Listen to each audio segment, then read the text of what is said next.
Yun. So, what's up mga ka-investa? So, Bearyo again, back with another lesson. So, dito tayo sa Forex Trading for beginners na lesson, no? So, let's get into it. Ano tayo? Pasadahan natin. Try natin na gawin as concise and as short as possible. Yun, yung tuturo ko for today is easy strategy para kumita sa Forex, no? So, tuturo ko paano mag-manage ng risk, multi-time frame analysis, and momentum trading strategy. So, magpapakita tayo ng simple setups and yung approach, yung end-to-end approach, paano i-trade yung setup na yun. So, yung learning objective natin for this session is, unang-una sa lahat, learn how to manage your risk in the Forex market, understanding leverage, position sizing, and reward to risk ratio, no? Pangalawa, learn about multi-time frame trend alignment para ma-increase yung win probability ng simple setup na ituturo ko for today, which is yung simple inside bar strategy na applicable in the Forex market. Yung lessons natin for today, ayun, risk management, tuturo ko paano kayo makapag-position size, paano i-compute yung position size for a certain trade, yung reward to risk ratio, and yung leverage, how to handle leverage responsibly, lalong-lalo na dito sa Forex market. Pangalawa, yung inside bar strategy accompanied with multi-time frame analysis using the higher time frame context and the lower time frame execution na approach. Yun, game. So, yun, easiest strategy to make money in the markets is to properly manage first how you will lose your money. So, dito sa pagtitrade sa Forex, no, and in any market, yung strategies, setups, and other techniques are only secondary versus risk management. Pinaka-importante yung risk management dahil sa larangan na to, great defense is great offense. So, ito yung first lesson natin, which is risk management. Yung risk management, yan yung holy grail, no? Yan yung holy grail in trading. Dahil, ayun, may mga benefits yan. Dahil, unang-una sa lahat, it helps you to preserve your capital. Di ba yan yung ano natin? Yan yung lifeblood natin in this business, di ba? Yung capital natin. If hindi ka marunong mag-manage na risk, onting losses lang, onting losing trades lang, pwedeng ma-wipe out ka na. Di ba? Pangalawa, consistency. If you know how to manage your risk, it gives you an avenue para maging consistent in approaching each trade, di ba? Consistent ka sa position size, consistent ka in taking setups. And ayun, next benefit or main benefit ng pag-manage ng risk, no, properly is emotional control. If marunong ka mag-manage ng risk, it gives you emotional control kasi pwede mong kontrolin gaano kalaki yung pwedeng mawala sa'yo on each trade, gaano kaliit yung pwedeng mawala sa'yo on each trade, and nakakatulong yun in managing your emotions. So next is long-term profitability. If you know how to manage your risk, automatic yan. Pag marunong ka mag-manage ng position size and maliit lang yung talo mo on each losing trade, for sure, as long as maganda yung win rate mo and reward to risk ratio na tinitake mo per trade, you will be profitable in the long term. And lastly, it provides room for improvement. So, lalong-lalo na sa mga beginner, if nagtatry ka pa lang sa market na to, much better na maliit lang yung nawawala sa'yo per trade, di ba? So, mas madami kang opportunity makapag-trade ng other setups or other techniques, di ba? Or other strategies para ma-improve mo and ma-iterate mo yung system mo na yun. Yun. Dito na tayo sa tatlong key elements of risk management in the Forex market. Unang-una sa lahat yung leverage.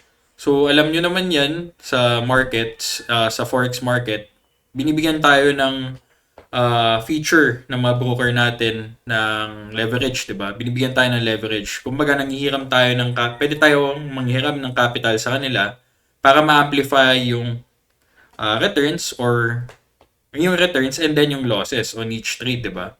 So, ayun, pinapahiram nila tayo. So, sa leverage, ang usual standard in handling leverage, may low to moderate leverage akong ina-advise na gamitin lang for beginners, which is yung low leverage. yung 10 to 1 or 20 to 1. So, yung category na to involves leverage ratios na maliit lang. Yung pros nito, it offers some leverage para ma-amplify mo yung potential profits while still maintaining relatively low risk. So, 10 to 1, 20 to 1. And ang cons lang nito, yung risk nandyan pa din as always, and losses can occur if the market moves against you as always, no?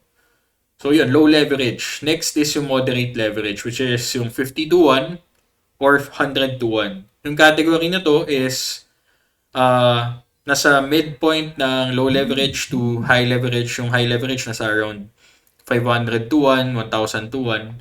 So yung pros nito or yung advantage nito is it provides a reasonable balance between risk and potential return. So for me, if I'm gonna start in the forex market, 50 to 100 to 1, okay na siya.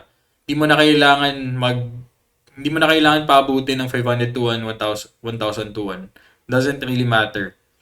As long as nagmamanage ka ng position size na maayos and reward to risk. So, cons nito, higher leverage ratios can increase risk, di ba? And kailangan mas maingat ka in position sizing. So, next key element is yung risk reward. So, I think alam nyo na yan. Yung risk reward ratio is a very important ratio na nagde-determine ng amount of reward relative to the initial risk. So, on each trade, di ba, meron kang entry, may target price, and then may cut loss ka. So, simply put, yung risk-reward ratio is yung entry to cut loss mo na amount and then yung entry to target price na amount. So, simply the ratio between how much you will lose versus how much you will gain. So, yung usual standard in reward to risk ratio, ang non-negotiable standard dyan is dapat, when you're gonna take a trade, dapat 2 to 1 or above yung reward risk ratio mo. Ibig sabihin lang dun na dahil nag-set ka ng reward to risk ratio na 1:2 or 2:1, you're seeking trades na makapag-provide sa'yo ng favorable potential reward, diba? Relative to the risk involved. So this approach helps you to ensure na yung winning trades mo can outweigh your losing trades, leading to overall profitability. So ganun. Lastly, yung position sizing, yung pinaka-importanting elemento ng risk management. So yung position sizing is the computed amount in units or standard lot size in Forex, in which if you will lose in a trade, only a fraction of your total equity will be lost. So basically, yung position size is yung amount na ilalagay mo para pag nagkamali ka dun sa trade na yun or mali ka dun sa trade na yun, maliit lang yung pwedeng mawala sa'yo. So for example, meron kang $10,000 in equity. Syempre, dapat ang possible na pwedeng mawala lang sa'yo is only a fraction of that if you lose a trade. So, ang standard in position sizing is risking 0.5 to 1% of your total equity or capital per trade. So, this enables you to preserve your capital and decrease probability for total capital wipeout. So, this helps you to trade more and play out your trading edge even during loose streaks. So, ganun. So, leverage, risk reward, and position sizing. So, later on, mas ma-appreciate nyo siya as we move forward dun sa strategies, no? And actual application. So, yan. Next is, paano mag-compute ng position size in the Forex market. So, step 1, as always, find the pair na iti-trade mo and establish your setup, including your trade plan containing your entry, cut loss, and target price. So, bigay tayo na example. So, let's say, USD JPY. So, punta tayo sa daily time frame. Assess natin yung trend niya. So, currently, it's on a short-term uptrend. Then, currently, nagpo-pullback siya, di ba? Nagpo-pullback. So, meron siyang bullish bias or whatever. So, let's say, punta tayo sa lower time frame. Gusto kong i-trade yung breakout na itong downtrend line na yan. Downtrend line na yan. Ngayon, ang gagawin ko is to use the long position tool. Pindutin ko yan, then isa-set ko dyan.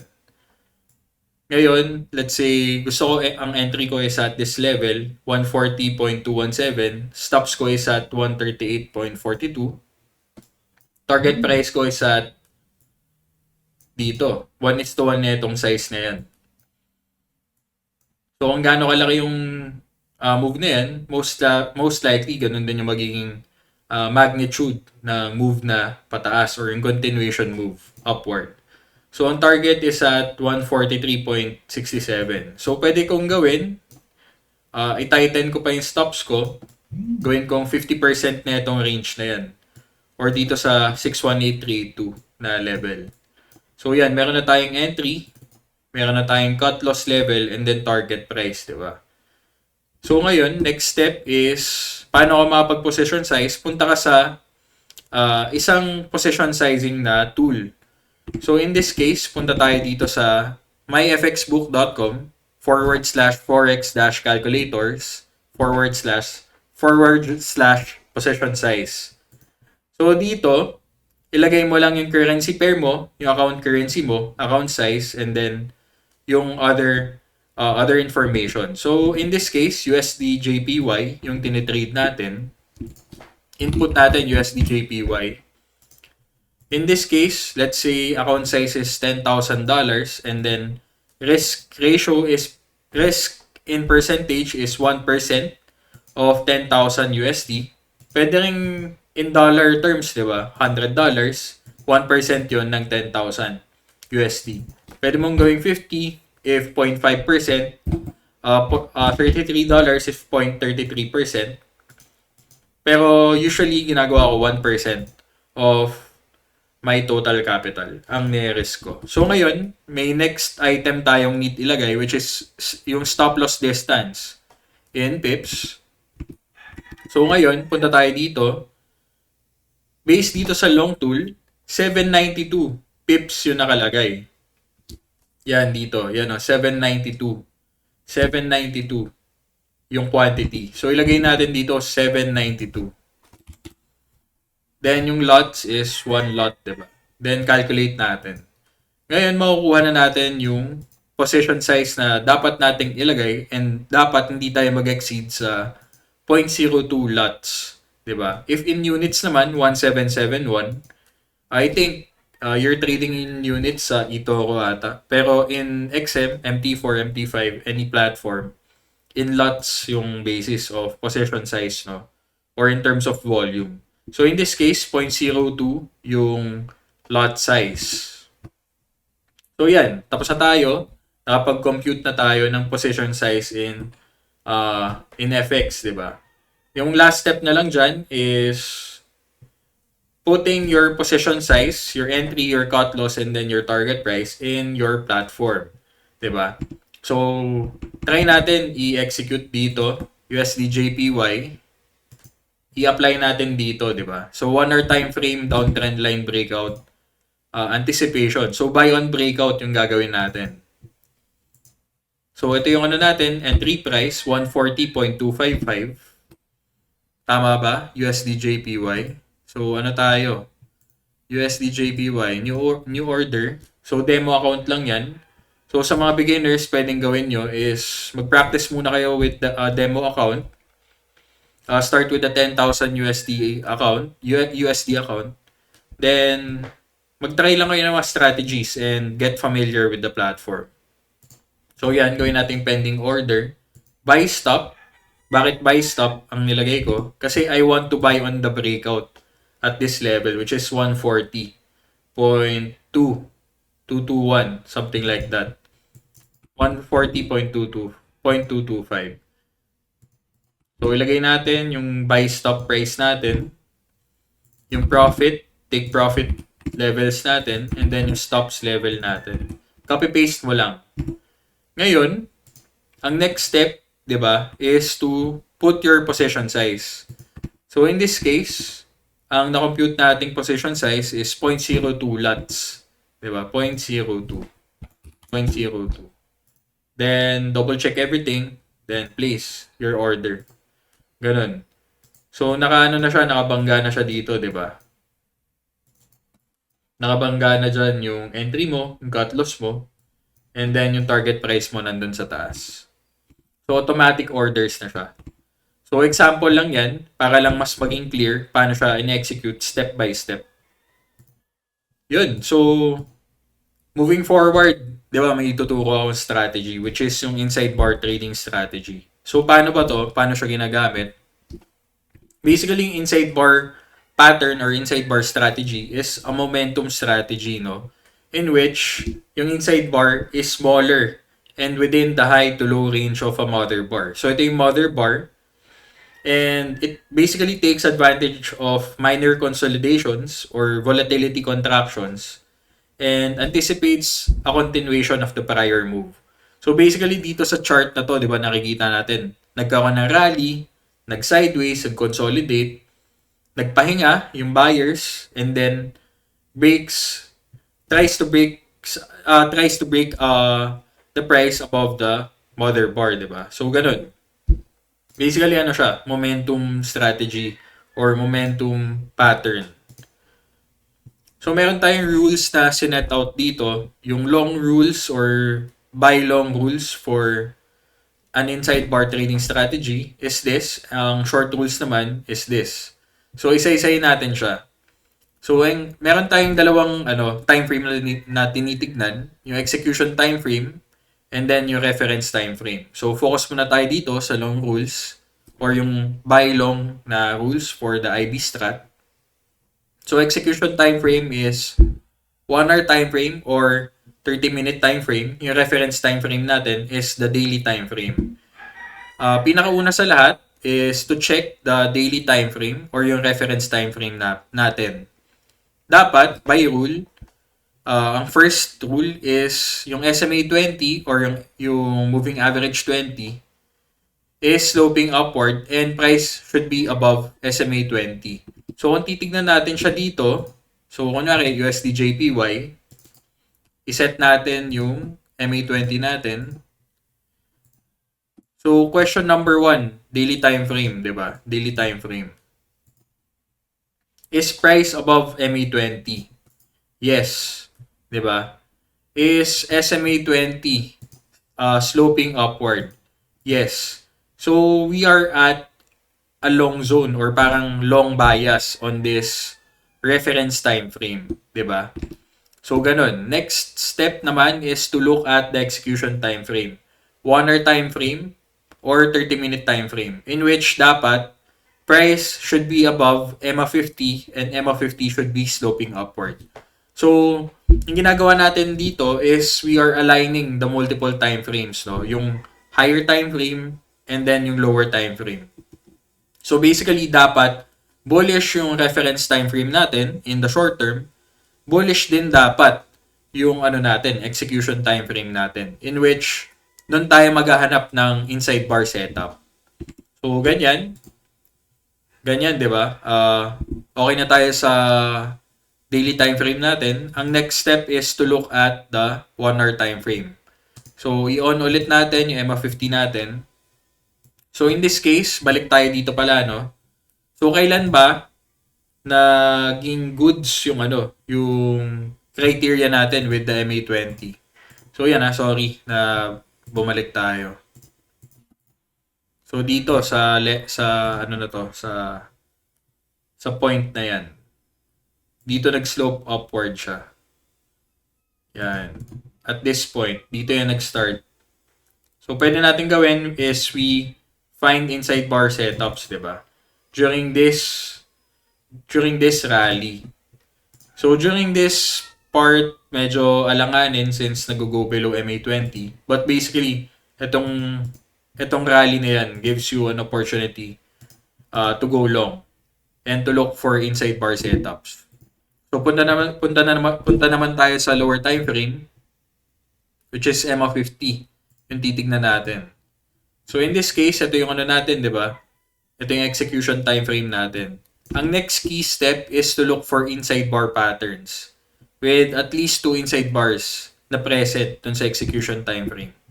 So, in this case, dapat EMA 50 is above. Price is above EMA 50, I mean. So, in this case, itong mga areas na yan, itong mga areas na to, pass yan, hard pass yan. Kasi sloping downward yung EMA50 mo. The same time, price is hovering below EMA50. So in this case, yan, ito yung mga pwede mong tignan, yung mga areas na yan, or during these areas. Diyan ka maghahanap ng mga inside bar patterns. So let's say ito yung pwede nating i-trade na inside bar. So in this case, EMA50, nag-breakout above EMA50, nag-rally, nag-cause ng inside bar. So ito yung mother candle natin, 'di ba? Ito yung mother candle natin. And then ang main rule lang natin is to buy on the break of high of the mother candle. So sa 1 hour time frame or 30-minute time frame 'yun. Execute ka ng buy stop or buy stop limit na order. So in this case, ito yung mother candle natin. Nag-inside bar siya. Nag-inside bar pattern siya. Ngayon, ang next step is to buy. Buy doon sa sa breakout netong inside bar. Kailangan at least 2 inside bars. So in this case, dapat na-trigger ka na dito, 'di ba? Na-trigger na yung buy mo kasi nag-breakout siya dito sa high netong candle na 'yan. So ngayon, ang next step, mag-set ka na lang ng stops at the low of the inside bar. Yan yung natin, fifth rule dito sa IB strat natin na long. Ang targets should be at 2 to 3 times ng risk. So in this case, ito yung natin, stops natin slightly below the low of the mother bar.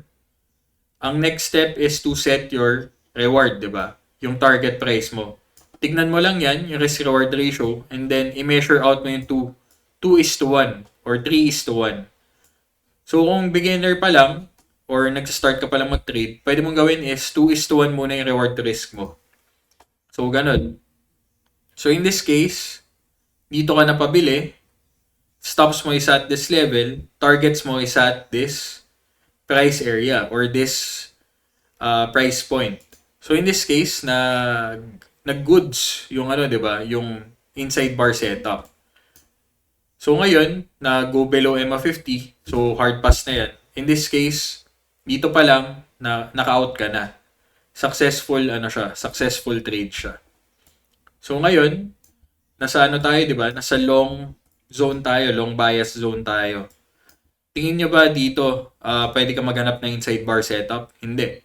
Dito, pwede, pero alanganin. Much better kung medyo may gap between the EMA50 and yung current price.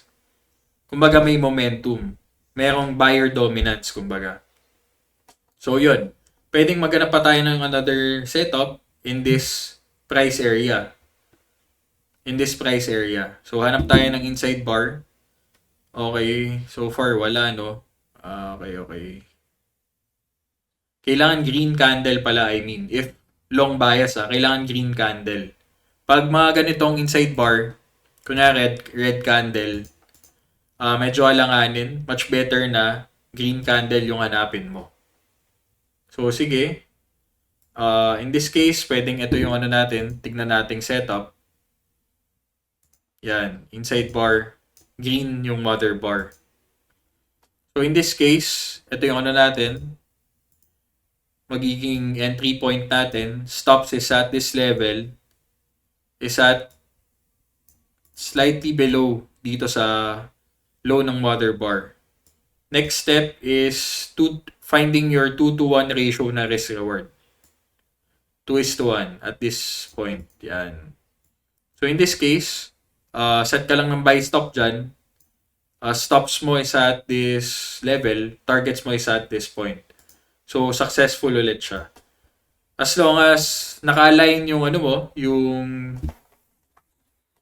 yung higher time frame mo and then yung lower time frame bias mo, higher probability na mag-work yung setup. So, gets naman, no? Gets naman.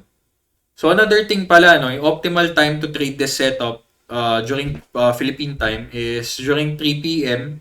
to 8 p.m. Kasi Diyan nagko-coincide yung Tokyo session or yung Asian session, London session, and then yung US session. So madaming liquidity during this during this time frame or this time zone. So, gets naman, no? Gets naman. So, short rules naman for the IB strat, kabaliktaran lang. Kailangan yung price sa reference time frame mo is below MA20 and then yung SMA20 mo should be sloping downward. Next thing is yung price should be below EMA50, no? And then yung EMA50 should be sloping downward. So, same thing lang din, inside bar. Then, sell short ka lang on break of low of the mother candle. Kailangan red yung candle or selling candle siya. Stops is slightly above the mother candle high. Target should be at 2 to 3 times ng risk. So, pakita na lang ako dito, no, ng example. So, short inside bar sample is GBP USD nung bandang April. And then, yung September to October na short bias ng mga panahon na yan. So, look at the daily time frame first. Then, dapat, yung presyo is below the MA20. In which, yung MA20, yung green line na yan. So, in this case, ito yung ano natin, zone natin to short. Yan yung ano natin, short bias na zone natin. And same with this. Ngayon, ang titignan natin is yung EMA50 naman sa lower time frame. In this case, 1 hour time frame. And you look for inside bar setups. Diba? You look for inside bar setups. Dapat, presyo should be below EMA50. And dapat, yung mother bar mo is a red candle. Diba?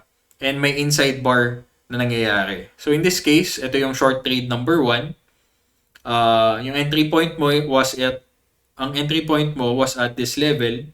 Stops mo slightly above the high of the mother bar, 'di ba? Same thing with short trade number 2. So sa short trade number 1, na-reach natin yung target, 'di ba? So successful trade siya. For short trade number 2, failed trade siya kasi hindi na-reach yung 2 to 1 na reward to risk na target.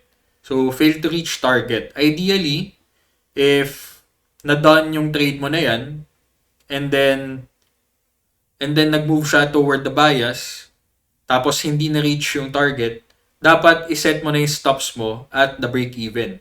In this case, at 1.178. So, ganun. Dapat huwag mo na siyang hayaan na maging loss pa or maging losing trade pa. Gets?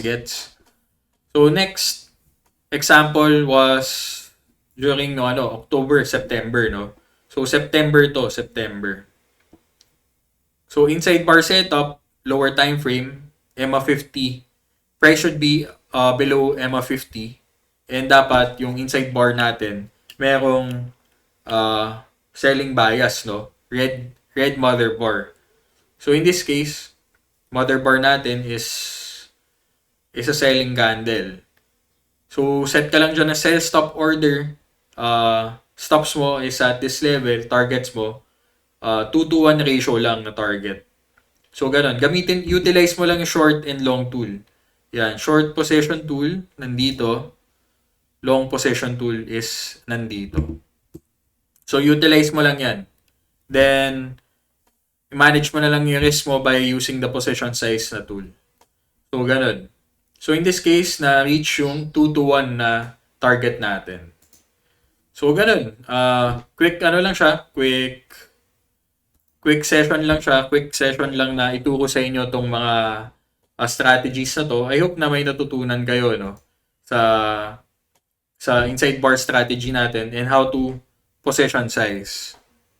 So, yun. To end this session, a successful trader understands na yung effective risk management ay yung foundation ng kanilang trading prowess. So, making them a skilled risk manager first and a trader second.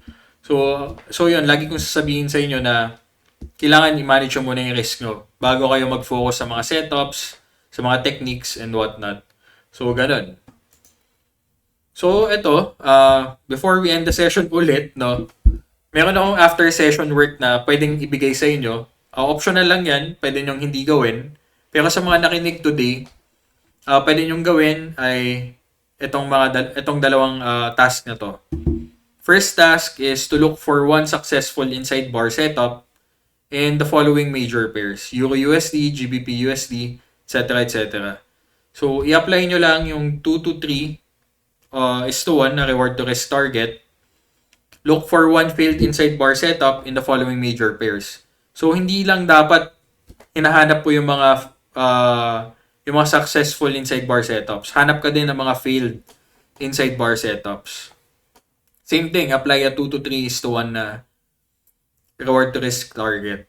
So, note lang din, include mo yung lot size na na-compute mo for each trade using the position size calculator. Assume a 10K USD total equity. So, all in all, ang isa-submit nyo in this assignment is 14 charts. So, one example ng screenshot is this, inside bar setup. Lagay mo yung lots na na-compute mo, 276 pips in risk, 828 pips in reward. So, screenshot nyo lang and then screenshot nyo yung reference time frame and then screenshot nyo yung execution setup and in the execution time frame. So, submit nyo to in PDF format via email with a subject ng ganito, ASW_FX_ full name mo. So, pwede mo yung isend sa support@investagrams.com or dito sa work email ko, christiansilverio@investagrams.com. So, i-review natin yan if may natutunan kayo dito and much better din na ma-review natin yung understanding ninyo in this lesson. So, that's it. That ends my learning session. I hope may natutunan kayo. I hope na may naiambag ako sa inyo in this learning session. Ingat kayo and God bless and goodbye. So that's it for today's lesson. Hopefully, you guys learned a lot. And for those who are just tuning in to the InvestaU Forex Trading Course for Beginners, here's 3 easy steps so you can enroll for free. Step 1 is to create an Investagrams account.